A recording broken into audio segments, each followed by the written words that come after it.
Esu Arnas Gabalas, man 22 metai, žaidžiu Jonavos futbolo klubą Lietava vidurio gynėjo pozicijoje. Tradicinis klausimas. Tavo pirmieji žingsniai futbole, kas paskatino pasirinkti šią sporto šaką? Mano tėtis anksčiau žaidė futbolą, tai jau nuo pat mažų dienų pradėjau su juo kartu vaikščioti stadioną, stebėti jo rungtynes, taip pat treniruotės ir taip atėjau į šį sportą. Tavo šeima sportiška? Taip, labai. Trumpai. Tėtis futbolistas, pusbrolis futbolistas, dėdės žaidžiantis futbolą buvo ir šiaip, ir sesė bei pusseserės mėgsta sportą. Pats dar nesirašei kurti šeimos? Ne, dar anksti. Baigei Kūno kultūros sporto centrą, taip? Taip. Kas buvo tavo pirmasis treneris? Gediminas Danevičius.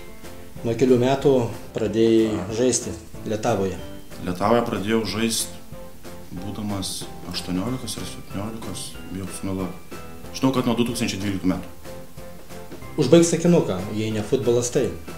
Jei ne futbolas, tai nežinau, net gal turėčiau kokios kitos veiklos, gal būčiau kitas sportininkas, kitos šakos, bet kad futbolą eičiau stebėti, tai čia 100%. Tau įsimintiniausios futbolo rungtynės? Įsimintiniausios gal tada, kai tapome su vaikais dar, kai žaidėme pas Vytautą Stanevičių, į Klaipėdą atsimenu paskutinės rungtynės ir tuomet tapome Lietuvos čempionais.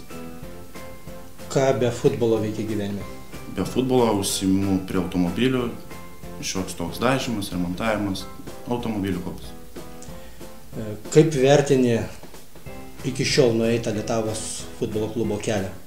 Anksčiau nelabai taip domėjausi Lietavą iki tol, kol atėjau į patį tą klubą, bet pirmasis sezonas buvo labai įspūdingas, toliau mums sunkiau sekėsi ir manau šiais metais pakartosime tą pirmąjį sezoną.